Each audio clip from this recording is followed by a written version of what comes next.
দ্বিতীয় পর্বে আমরা দেখেছি কিভাবে ইহুদিরা বাবিলীয় নির্বাসনের পর পারস্য সম্রাট সাইরাসের দয়ায় নিজ ভূমিতে ফিরে এসে দ্বিতীয় মন্দির নির্মাণ করে। তৃতীয় পর্বে আমরা আলোচনা করব সেই দ্বিতীয় মন্দির যুগে গ্রিক ও রোমান শাসনের প্রভাব এবং শেষ পর্যন্ত কিভাবে সেই মন্দির ধ্বংস হয়ে যায়।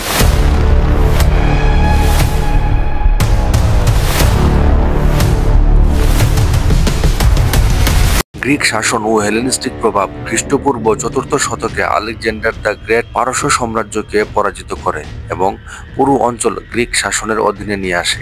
এই সময় শুরু হয় হেলেনিস্টিক যুগ, যেখানে গ্রিক ভাষা, সংস্কৃতি ও ধর্ম ইহুদি সমাজে প্রবেশ করে। কিছু ইহুদি গ্রিক সংস্কৃতিকে গ্রহণ করে, অন্যরা তাদের ধর্মীয় পরিচয় রক্ষায় সচেষ্ট থাকে। এই দ্বন্দ্ব থেকে সমাজে দ্বিধা ও বিভক্তি তৈরি হয়। ম্যাকাবিয়ান বিদ্রোহ খ্রিস্টপূর্ব ১৬৮ সালে সেলেউসিড শাসক অ্যান্টিওকাস চতুর্থ জোরপূর্বক ইহুদিদের গ্রিক ধর্ম মানতে বাধ্য করেন এবং জেরুজালেম মন্দিরকে অপবিত্র করেন।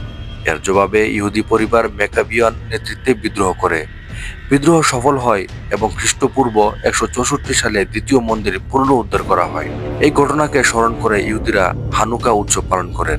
খ্রিস্টপূর্ব ৬৩ সালে রোমানরা ইহুদি ভূমি দখল করে নেয়। ইহুদি রাজা হিরোড দ্য গ্রেট রোমানদের অনুগত হয়ে দ্বিতীয় মন্দির সংস্কার করেন, যা তখনকার বিশ্বের সবচেয়ে সুন্দর ধর্মীয় স্থাপনগুলোর একটি হয়ে ওঠে। কিন্তু রোমান শাসনের বিরুদ্ধে ক্ষোভ বাড়তে থাকে।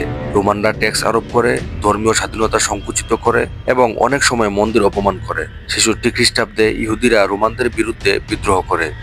রোমান সম্রাট ভেসপাসিয়ানের পুত্র টাইটাস ৭০ খ্রিস্টাব্দে জেরুজালেমে আক্রমণ করেন। দ্বিতীয় মন্দির ধ্বংস করা হয়, শহর ধ্বংসস্তূপে পরিণত হয় এবং লক্ষাধিক ইহুদি নিহত বা বন্দী হন। দ্বিতীয় মন্দির ধ্বংস ইহুদি জাতির ইতিহাসে এক গভীর আঘাত আনে। এর ফলে যাজকতন্ত্রের গুরুত্ব কমে যায় এবং রব্বিনিক ইহুদিবাদ নামে নতুন ধর্মীয় ধারা গড়ে ওঠে, যেখানে তোরাহ চর্চা, সভা ও ধর্মীয় ব্যাখ্যা ছিল মূল। ইহুদি জাতি এক নতুন ধর্মীয় রূপে রূপান্তরিত হয়, যা মন্দির ভিত্তিক ছিল না। বন্ধুরা, এই পর্বে আমরা দেখলাম কিভাবে গ্রিক ও রোমান দখলদারিত্ব ইহুদি ইতিহাসকে রূপান্তরিত করে দেয় এবং পরবর্তী পর্বে আমরা জানব কিভাবে রোমান সাম্রাজ্যের অধীনে ইহুদিরা ছড়িয়ে পড়ে এবং মধ্যযুগে কী ধরনের নির্যাতনের মুখোমুখি হয়।